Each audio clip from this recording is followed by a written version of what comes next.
Kemudian chapter 4. Semangat Zeus. Oke. 2, 3. Halo everyone, perkenalkan nama saya Feus Kesekan Apiun. Saya mahasiswa dari Indonesia Banking School. Di sini saya dari prodi akuntansi akan menjelaskan mata kuliah AKM 1 yaitu akuntansi keuangan menengah pertama dari chapter 4 dengan judul penghasilan pernyataan dan informasi terkait. Oke, di chapter 4 ini kita memiliki tujuan pembelajaran. Tujuan pembelajaran kita kali ini terdiri dari 5 poin. Yang pertama itu mengenali penggunaan dan batasan laporan laba rugi. Kemudian yang kedua, tujuan dari pembelajaran ini adalah menggambarkan isi format dan laporan laba rugi. Yang ketiga, membahas bagaimana melaporkan berbagai item pendapatan. Yang keempat, menjelaskan pelaporan perubahan dan kesalahan akuntansi. Dan yang kelima atau yang terakhir, menggambarkan laporan ekuitas yang terkait. Oke, kita langsung saja ke laporan laba rugi. Laporan laba rugi ini sendiri memiliki kegunaan. Ada 3 kegunaan, seperti kita bisa lihat di layar.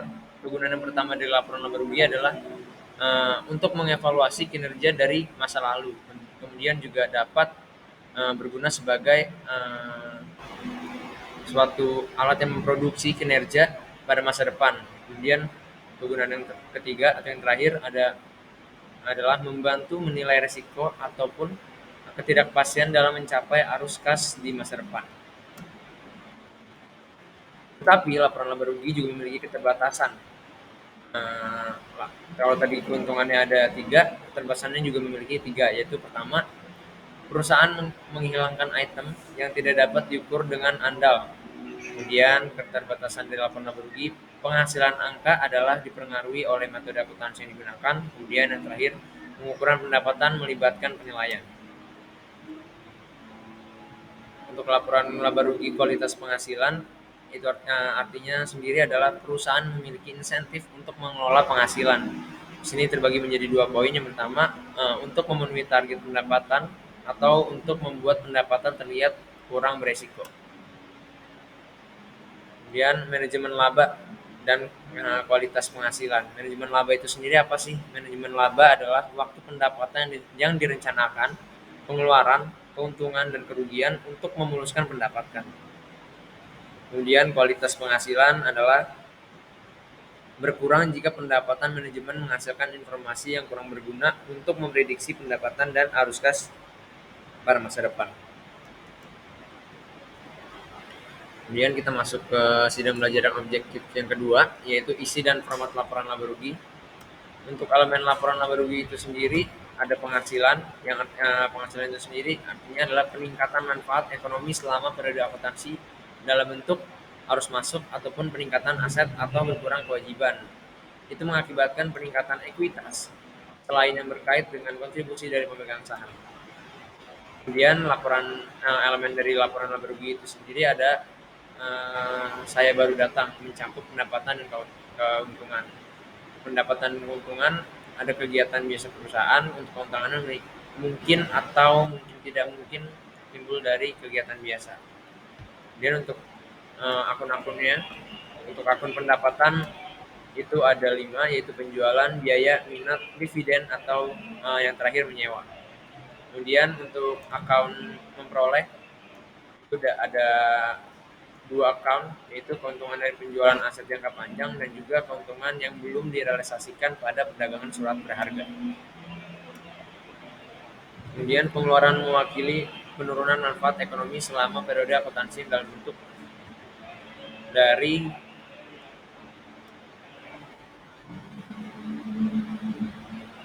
harus keluar atau penipisan aset, kemudian atau timbulnya kewajiban yang mengakibatkan penurunan ekuitas selama yang berkaitan dengan distribusi kepada pemegang saham. Kemudian untuk laporan laba rugi tadi sudah dijelaskan. Di sini sekarang ada untuk akunnya, ada harga pokok penjualan, ada depresiasi atau penyusutan, ada minat, ada sewa gaji dan upah, dan juga pajak. Untuk akun rugi itu ada 3 akun, yaitu kerugian atas biaya rekonstruksi, kerugian atas penjualan aset jangka panjang, dan juga kerugian yang belum direalisasikan pada jual beli surat berharga. Oke. Untuk komponen tengahnya, yang pertama terbagi menjadi 8 komponen. Yang pertama itu ada penjualan atau pendapatan. Yang kedua ada harga pokok penjualan laba kotor. Kemudian biaya-biaya untuk penjualan. Yang keempat biaya administrasi atau umum.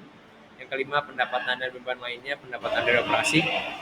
Yang keenam biaya pembiayaan penghasilan sebelum pajak penghasilan. Kemudian yang ketujuh pajak penghasilan, penghasilan dari operasi berkelanjutan. Yang kedelapan dihentikan operasi batas pemasukan.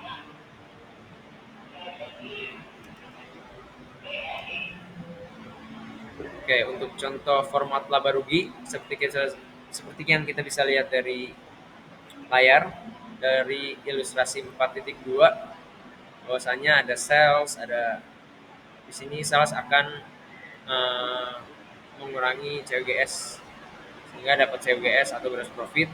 Kemudian ada selling expense, selling expense-nya semua ditambah dan akan dikurangkan dengan another income expense. Another income expense dapatnya dari mana? Dari administrasi expense, yaitu semua akun dari administrasi expense semuanya ditambah, kemudian dikurang dengan selling expense. Itu kan akan menjadi namanya other income expense. Kemudian akan dikurangi dengan, maksud saya ditambah dengan administrasi, akan ditambah dengan selling expense.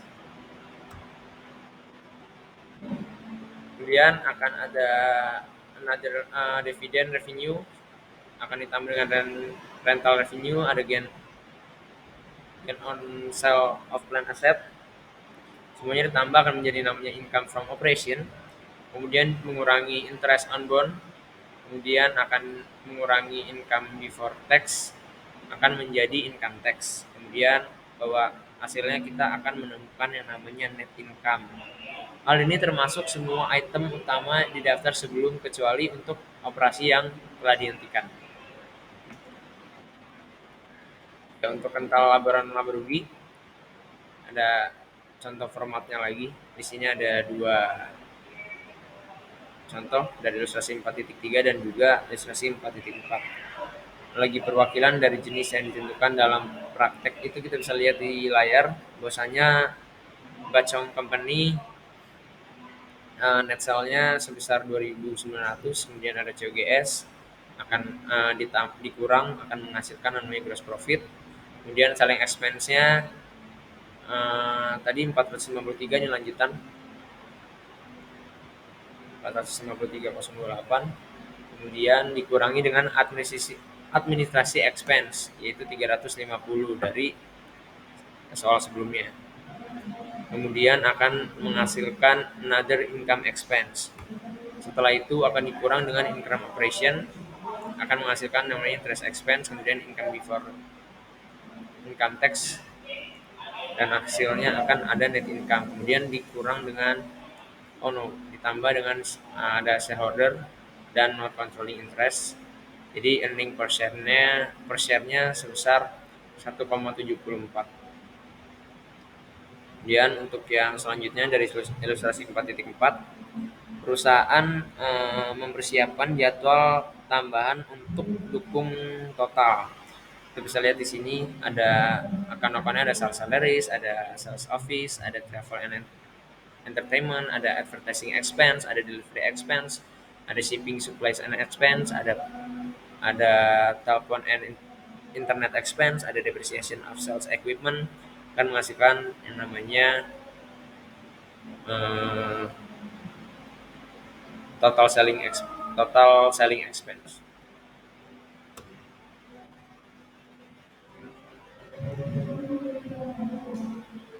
Kemudian untuk melaporkan berbagai pendapatan item, untuk laba kotor itu terbagi menjadi dua item. Yang pertama dihitung dengan mengurangi harga pokok penjualan dari penjualan bersih. Yang kedua menyediakan nomor yang berguna untuk mengevaluasi kinerja dan memprediksi pendapatan masa depan. Hal ini tidak bisa atau pendapatan insidensial diurungkan dalam pendapatan dan laba kotor. Oke, untuk pendapatan dari operasi di sini ada beberapa poin, ada 3 poin. Yang pertama itu ditentukan dengan mengurangi beban penjualan dan juga administrasi serta pendapatan dan beban-beban lainnya dari laba kotor. Kemudian menyorot item yang mempengaruhi aktivitas bisnis reguler. Yang ketiga atau yang terakhir digunakan untuk memprediksi jumlah waktu dan ketidakpastian arus kas masa depan. Oke, untuk klasifikasi biayanya, untuk fungsinya itu ada beberapa, yaitu biaya dari bahan digunakan, kemudian langsung tenaga kerja yang terjadi, biaya pengiriman, biaya iklan, keuntungan karyawan, beban penyusutan, dan amortisasi pengeluaran. Untuk fungsi yang selanjutnya ada harga pokok penjualan, biaya-biaya untuk penjualan, dan juga biaya administrasi. Seperti kita bisa lihat di layar, di sini ada ilustrasi atau contoh soal. Bahwasanya di sini soalnya telerasi perusahaan telerasi melakukan jasa audit pajak dan konsultasi ini memiliki pendapatan sebagai berikut. Kita bisa lihat di layar. Untuk service revenue-nya sebesar 400.000, ada staff salaries-nya 145.000, supplies expense-nya 10.000, kemudian advertising cost-nya 20.000, entertaining expense-nya 3.000, dan utilities expense-nya 5.000, depreciation on building 12.000. Untuk menjawab soal dari slide sebelumnya, kita bisa lihat di layar bahwasanya kita menggunakan pendekatan nature. Di sini sales revenue sebesar 400.000, kemudian staff salary sebesar 145.000, supplies expense sebesar 10.000, advertising cost 20.000, utilities expense 5.000, kemudian depreciation on building 12.000, entertainment expense sebesar 3.000. Nah, ini semuanya ditambah akan menghasilkan yang namanya net income. Setelah ditambah 400.000, 145.000, 10.000, 20.000, 5.000, 12.000, 3.000, semuanya ditambah akan didapatkan jumlahnya sebesar 250.000. Taruh di untuk net income. Kemudian kita menggunakan seperti yang saya sudah bilang tadi, kita memakai dua metode atau dua pendekatan. Yang pertama tadi ada pendekatan nature, kemudian pendekatan fungsi pengeluaran. Masih sama dari soal yang sebelumnya, menggunakan pendekatan fungsi. Kita seperti kita bisa lihat di sini service revenue-nya 400.000, cost of service-nya 150.000, selling expense-nya 23.000, administrasi expense-nya sebesar 17.000. Semuanya ini ditambah akan menghasilkan net income sebesar 205.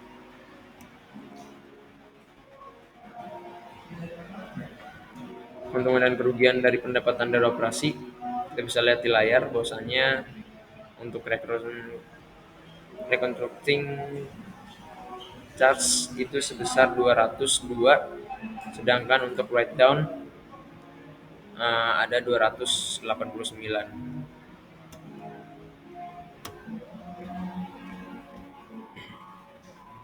Pendapatan dari operasi memiliki keuntungan dan kerugian berdasarkan EISB,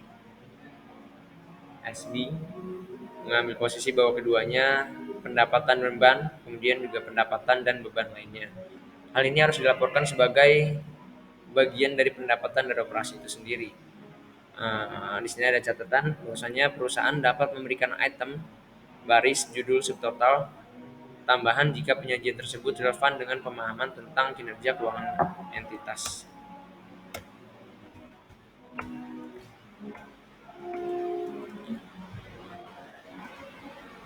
Kemudian untuk keuntungan dan kerugiannya, item tambahan yang mungkin perlu diungkapkan itu ada 5 poin. Yang pertama, kerugian penurunan nilai persediaan ke nilai realisasi bersih atau aset tetap ke jumlah yang dapat diperoleh kembali serta membalikan penurunan nilai tersebut.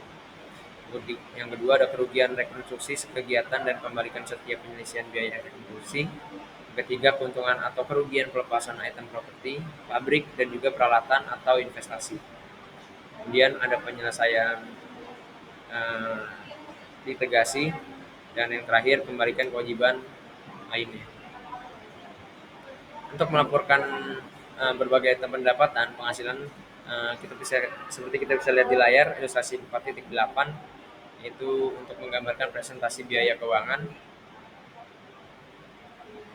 Di sini Biaya pendapatan harus dilaporkan pada laporan laba rugi.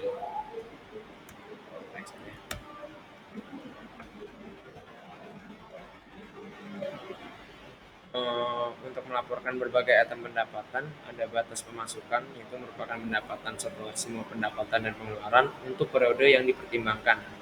Dilihat oleh banyak orang yang sebagai ukuran paling penting dari keberhasilan atau kegagalan perusahaan untuk jangka waktu yang tertentu. Untuk mencari laba per saham, seperti kita bisa lihat di layar, bahwasanya di sini ada rumusnya, yaitu laba bersih dikurang dengan dividen pilihan dibagi dengan rata-rata tertimbang dari biasa saham luar biasa. Indikatornya 3, yaitu indikator bisnis yang signifikan, kemudian menggunakan dolar yang diperoleh masing-masing saham biasa, kemudian harus diungkapkan pada wajah dari laporan laba rugi. Seperti kita bisa lihat di layar, bahwasanya di sini ada contoh dari perusahaan Lancer melaporkan laba bersih sebesar 350.000. Perusahaan mengumumkan bahwa pembayaran dividen preference sebesar 50.000 untuk tahun tersebut. Kemudian jumlah rata-rata tertimbang dari biasa saham beredar selama tahun tersebut adalah 100 saham. Lancer menghitung laba per saham sebagai berikut. Seperti yang tadi saya sudah beritahu, bahwasanya rumusnya adalah laba bersih dikurang dividen pemilihan dibagi dengan rata-rata tertimbang dari saham luar biasa. Untuk laba bersihnya kita langsung masukkan aja sebesar 3.500. Udah mulai ya ini ya? Iya udah.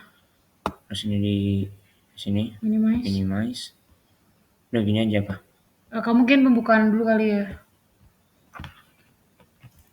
Udah lanjut ya, kamu tinggal lanjut ya. Iya. Udah. KPPT aja. Kan ada suara kamu ntar. Awas ngapa sih?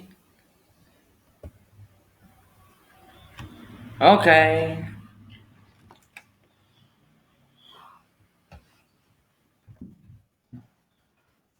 Roll and action. So ketika bisa lihat di layar, bahwasanya tadi kita ingat-ingat. Nanti boleh nggak aku jelasin aja di 27, aku ulang aja nanti di stop recordnya yang itu di pas 26. Rolling and action. Oke, selanjutnya untuk laba per saham, di sini ada contoh soal, ada ilustrasi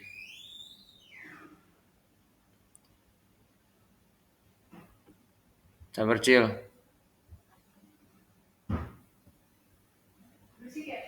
Enggak.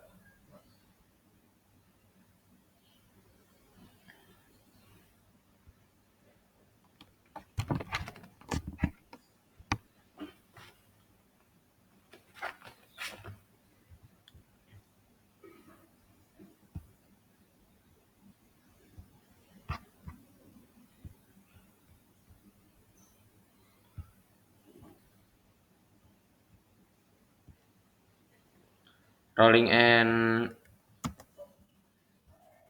action.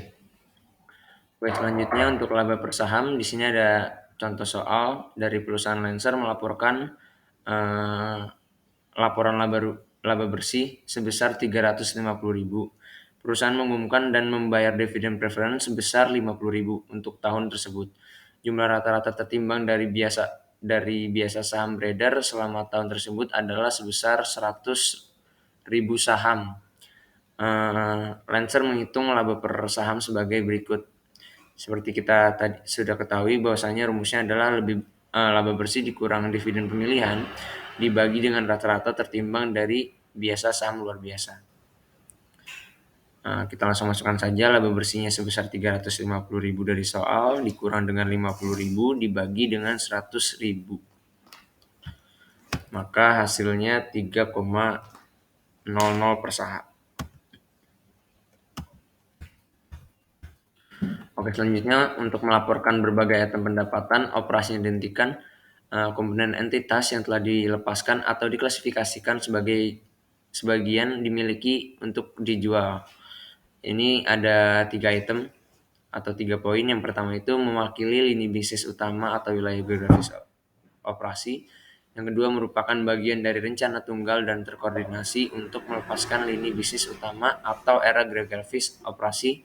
Atau yang ketiga adalah anak perusahaan yang didiskusi secara eksklusif dengan maksud untuk dijual kembali. Selanjutnya, perusahaan melaporkan sebagai operasi yang dihentikan.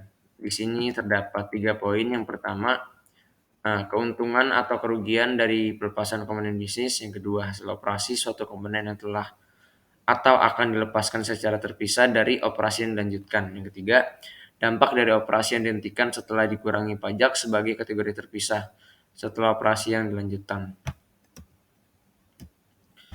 Oke, selanjutnya ada contoh soal lagi dari operasi yang dihentikan. Sini produk KC sebuah perusahaan. Jadi ada perusahaan bernama Produk KC yang di sini sangat terdiferensiasi, memutuskan untuk menghentikan divisi elektroniknya selama tahun ini. Divisi elektronik kalah sebesar 300.000 dalam pajak bersih. Kemudian perusahaan terjual pembagian pada akhir tahun dengan kerugian sebesar 500 setelah pajak bersih. Pendapatan dari operasi berkelanjutan sebesar 20 juta. Untuk menjawab soal, untuk rugi dari operasi setelah dikurangi pajak 300 kita masukkan dari soal. Kemudian rugi pelepasan setelah dikurangi pajak tadi kan 500.000, masukin terus 300 ditambah 500 akan menghasilkan yang namanya total kerugian pada operasi yang dihentikan. Jadi kalau itu total kerugian pada operasi yang dihentikan sebesar 800.000. Kemudian batas pemasukan itu dari 20 juta dikurang dengan total kerugian pada operasi yang dihentikan, yaitu sebesar 800.000. Maka ketemu hasilnya 19.200. Tadi dari ilustrasi 4.10. Oke, selanjutnya di sini ada contoh soal lagi dari ilustrasi 4.11. Perusahaan yang melaporkan operasi yang dihentikan harus melaporkan jumlah per saham untuk item baris baik di muka laporan laba rugi atau dalam catatan atas laporan keuangan. Seperti kita bisa lihat di layar bahwasanya di sini ada PT Pakwito Industri membuat income statement. Di sini ada account-nya, sales revenue, ada COGS, ada gross profit, ada selling and advertising expense, ada other income expense, ada interest revenue, ada loss on disposal, ada loss on sale, kemudian ada income from operation, ada interest expense, ada income before income tax dan income tax. Nanti akan hal ini semuanya nanti akan ketemu net income-nya. Caranya gimana? Caranya sales revenue dari konak-konaknya seperti kita lihat. Jadi langsung aja untuk perhitungannya. Sales revenue sebesar 1.420 dikurang dengan COGS akan menghasilkan yang namanya gross profit. Kemudian selling and advertising administrasi expense itu dari soal. Kemudian dikurangi dengan other income and expense, yaitu di sini ada interest revenue, ada loss on, dan juga ada loss on sale. Ketika semua dijumlah ketemu hasilnya itu akan jadi untuk pengurangan untuk selling and administration expense akan menghasilkan namanya income from operation. Kemudian dikurang dengan interest expense, setelah ketemu hasilnya itu akan menjadi income before income tax, jadi income sebelum pajak, kemudian dikurangi pajak atau income tax sebesar 184 akan ketemu yang namanya income from continuing operation. Kemudian akan dikurangi dengan applicated income tax, terus akan menjadi namanya net income per share. Seperti kita bisa lihat di layar bahwasanya di sini di ilustrasi 4.11 Pakwito Industri masih sama. Jadi bagi dengan rata-rata tertimbang saham yang beredar. Maksudnya apa? Maksudnya adalah dengan di sini ada contohnya sales revenue, ada COGS, untuk akunnya masih sama dengan sebelumnya. Tapi di sini untuk menunjukkan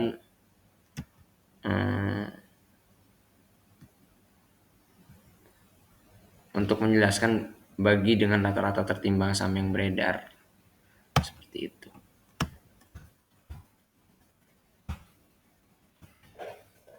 Selanjutnya ada alokasi pajak interperiod, menghubungkan beban pajak penghasilan dengan item tertentu yang menimbulkan besarnya pajak persediaan pada laporan laba rugi.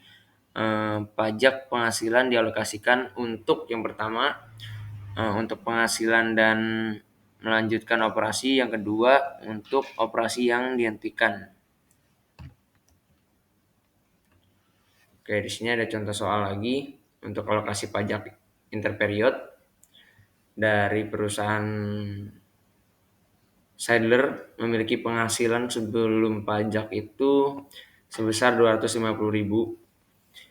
Hal ini memperoleh dari 100.000 dari operasi yang dihentikan dengan asumsi tarif pajak penghasilan 30%. Di sini disajikan soalnya adalah di sini kita bisa lihat untuk akunnya income before income tax itu sebesar 250.000, income taxnya 75.000, income from gain on diskonnya itu discontinue maksud saya 100.000, kemudian akan dikurangi dengan applicated income tax sebesar 30.000 dan net income-nya 245.000. Kalau tadi kan kita membahas tentang operasi yang dihentikan untuk keuntungan. Sekarang operasi yang dihentikan untuk kerugian. Dengan soal yang sama, tetap sama, namun untuk perhitungannya di sini ada income tax-nya itu jadi 250.000 tetap sama. Income tax-nya 75.000 tetap sama. Yang berbeda adalah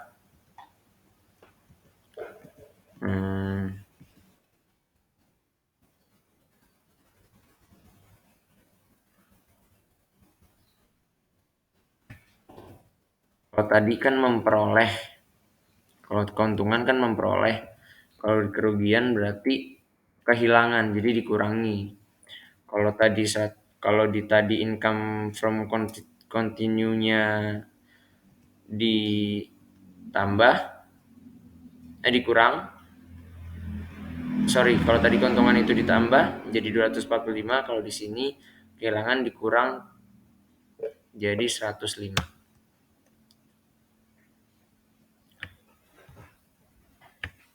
Oke, selanjutnya alokasi kepentingan non pengendalian. Di sini ada contoh soal lagi. Ketika sebuah perusahaan mempersiapkan laporan laba rugi konsolidasi, IFRS mencaratkan bahwa laba bersih dialokasikan untuk pengendalian dan kepentingan non pengendali. Alokasi ini dilaporkan di bagian bawah laporan laba rugi setelah batas pemasukan. Seperti kita bisa lihat di layar di ilustrasi 415. Net income-nya sebesar 164 dan shareholders-nya 120, untuk non controlling interest-nya itu 44.000.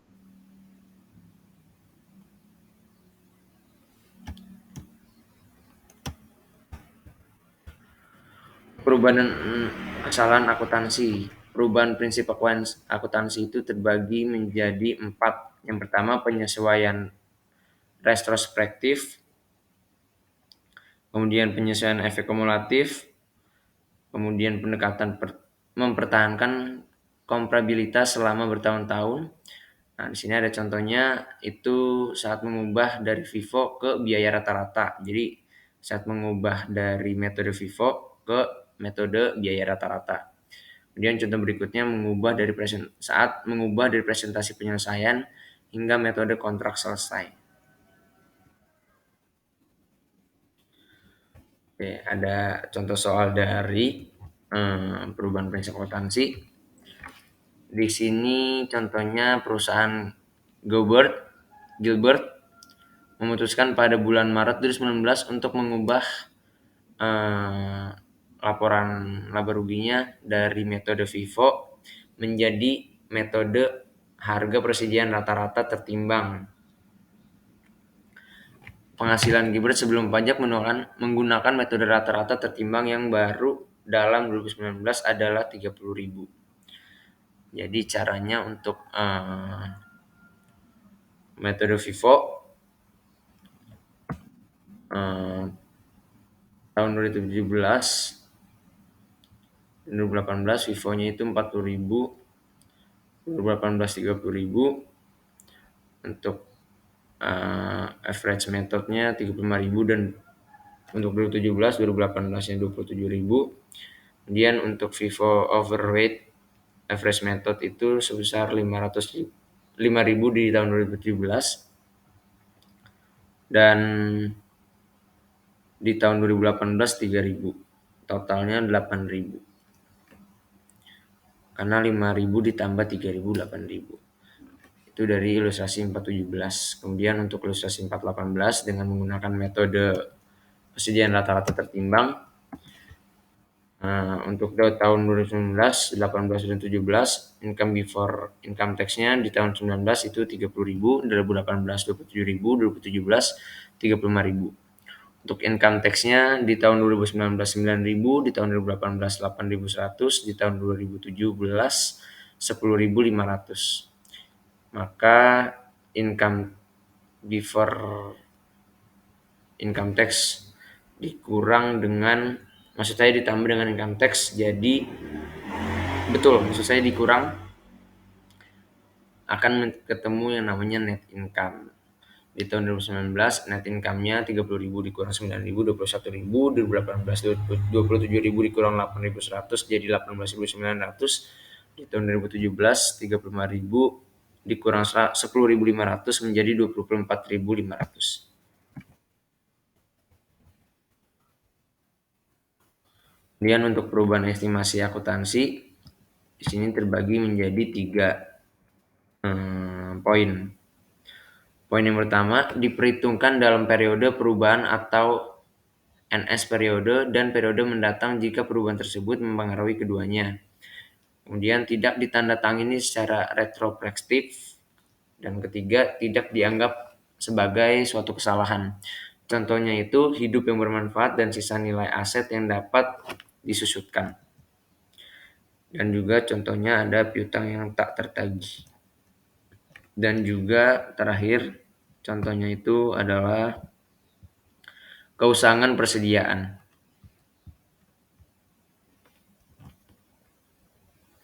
Untuk contoh perubahan perkiraan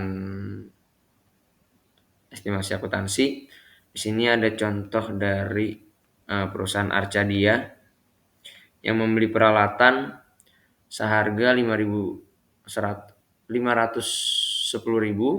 Ini diperkirakan memiliki masa manfaat selama 10 tahun dengan nilai sisa 10 tahun pada akhir waktu tersebut. Penyusutan telah dicatat selama 7 tahun dengan dasar garis lurus di dalam 2019 atau di tahun ke-8 ditentukan bahwa perkiraan umur total harus 15 tahun dengan nilai sisa 5.000 pada akhir waktu itu. Untuk pertanyaannya, apakah penyusutan tahun-tahun sebelumnya perlu disajikan kembali? Terus juga hitunglah biaya penyusutan untuk 2019. Untuk menjawab soal sebelum dari soal perusahaan Arcadia, kita bisa lihat di layar. Setelah 7 tahun, ini membahas yang setelah 7 tahun, yaitu soal pertama. Untuk akunnya ada biaya peralatan. Pertama-tama kita harus menetapkan dulu nih NBV-nya pada tanggal perubahan estimasi. Kemudian di sini akunnya biaya peralatan di tahun biaya peralatan itu sebesar 510.000.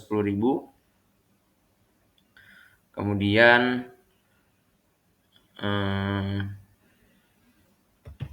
sisa nilainya kan tadi di soal 10.000. Dasar yang disusutkan 500.000.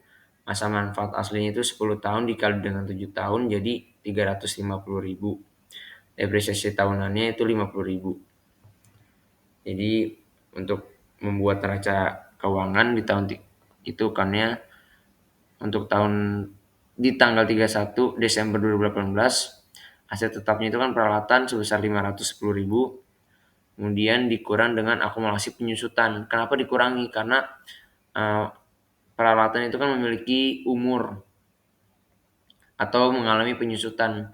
Jadi contohnya itu ketika kita membeli barang, contohnya adalah kita ambil saja komputer misalnya.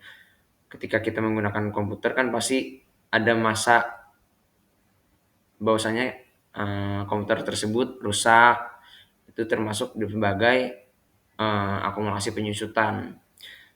Akumulasi penyusutannya itu 350.000, jadi dikurangi. Hasilnya akan ketemu nilai buku bersih atau NBV sebesar 160.000. Dan untuk masukan jurnalnya, beban penyusutan 19.375 dan akumulasi penyusutan 19.375. Jadi nilainya sama, jadi tetap balance. Ini untuk menjawab yang soal kedua.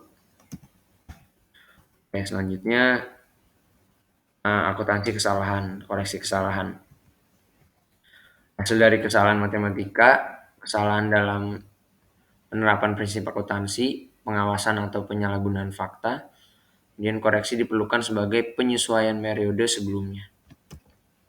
Penyesuaian saldo awal laba ditahan. Selanjutnya di sini ada contoh soal lagi. Contoh soal untuk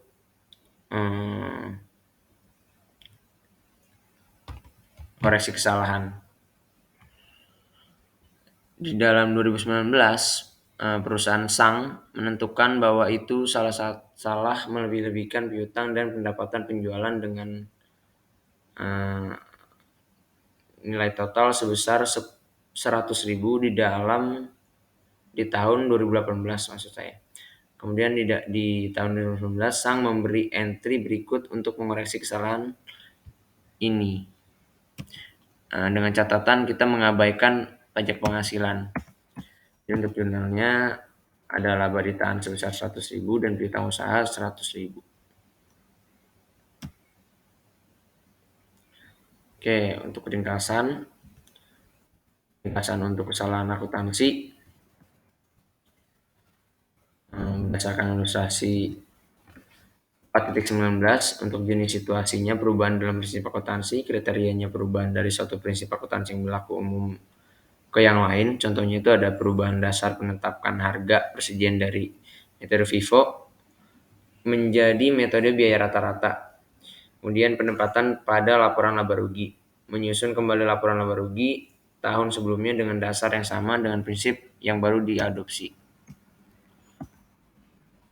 Kemudian perubahan dalam estimasi akuntansi, kriterianya koreksi dan penyesuaian normal berulang. Contohnya itu ada perubahan realisasi piutang, persediaan, perubahan estimasi umur peralatan, aset tidak berwujud, perubahan estimasi kewajiban untuk biaya garansi, pajak penghasilan, dan juga pembayaran gaji.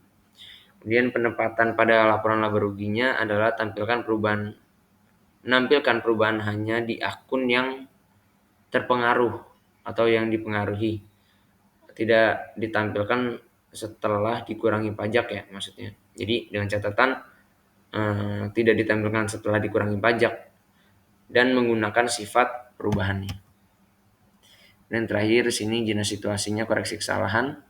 Kriteria adalah kesalahan penyalahgunaan fakta, contohnya kesalahan dalam pelaporan pendapatan dan pengeluaran.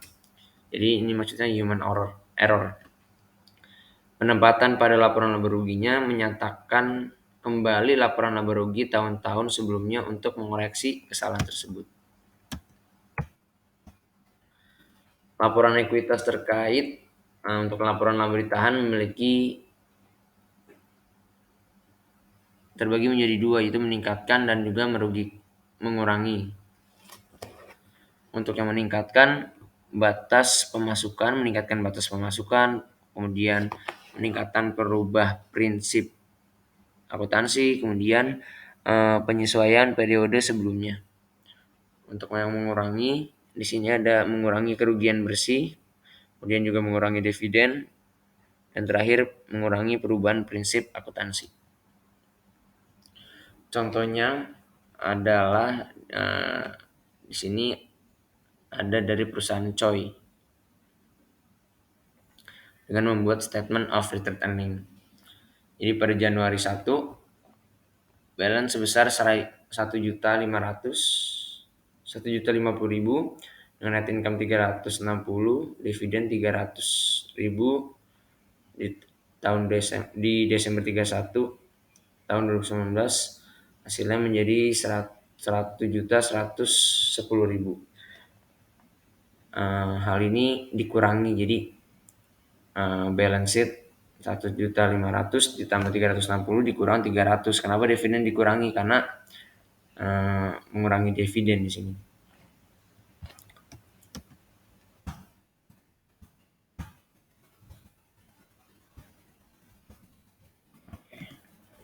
Selanjutnya di sini ketika ada error correction. Jadi jurnalnya jadinya balance sheet, kemudian ada error correction sebesar 50.000, maka jadi 1 juta. Kemudian net income-nya 360.000, dividennya tetap sama 300.000, balance sheet-nya di Desember 31 2019 1.060.000.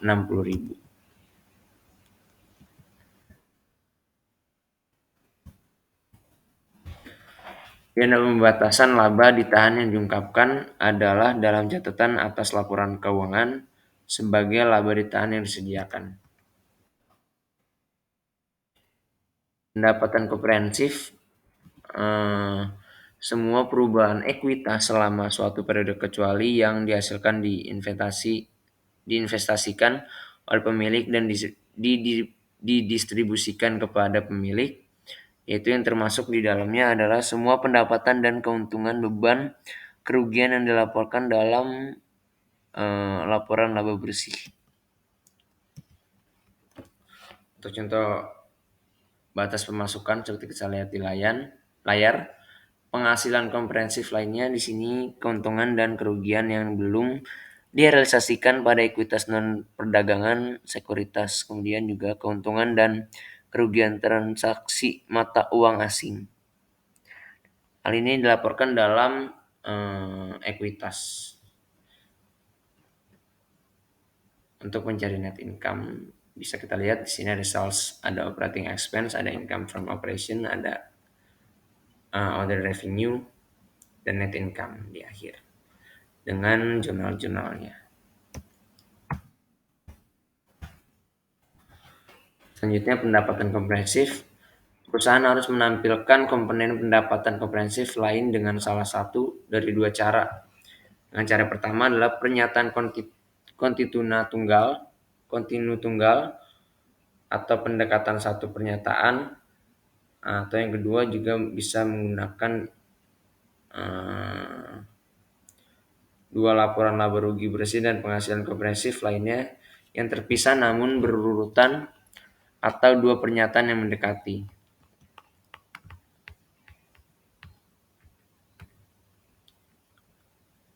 Oke, untuk pendapatan komprehensif, pendekatan satu pernyataan seperti kita lihat di sini ada keuntungan dan kerugiannya. Keuntungannya adalah tidak memerlukan pembuatan laporan keuangan baru, namun memiliki kerugian, yaitu laba bersih terkubur sebagai subtotal pada penyataan. Untuk contohnya kita bisa lihat di layar dari ilustrasi 4.21.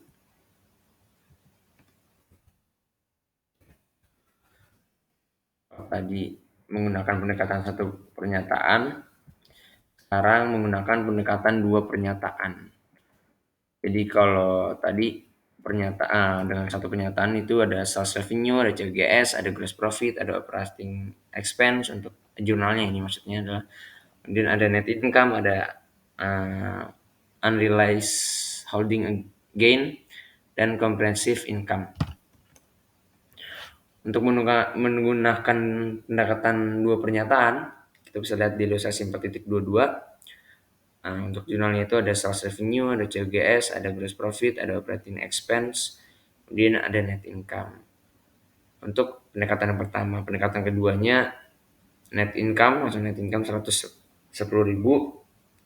dikurang dengan unrealized holding gain net of tax akan menghasilkan yang namanya comprehensive income.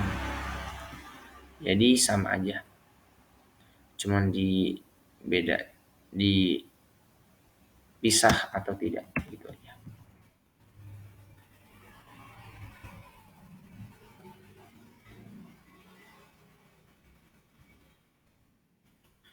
Untuk laporan perubahan ekuitas yang dibutuhkan adalah selain laporan laba rugi komprehensif, umumnya terdiri dari bagi modal, bagikan premium, terus bagi pendapatan yang disimpan, dan juga akumulasi saldo pendapatan komprehensif lainnya.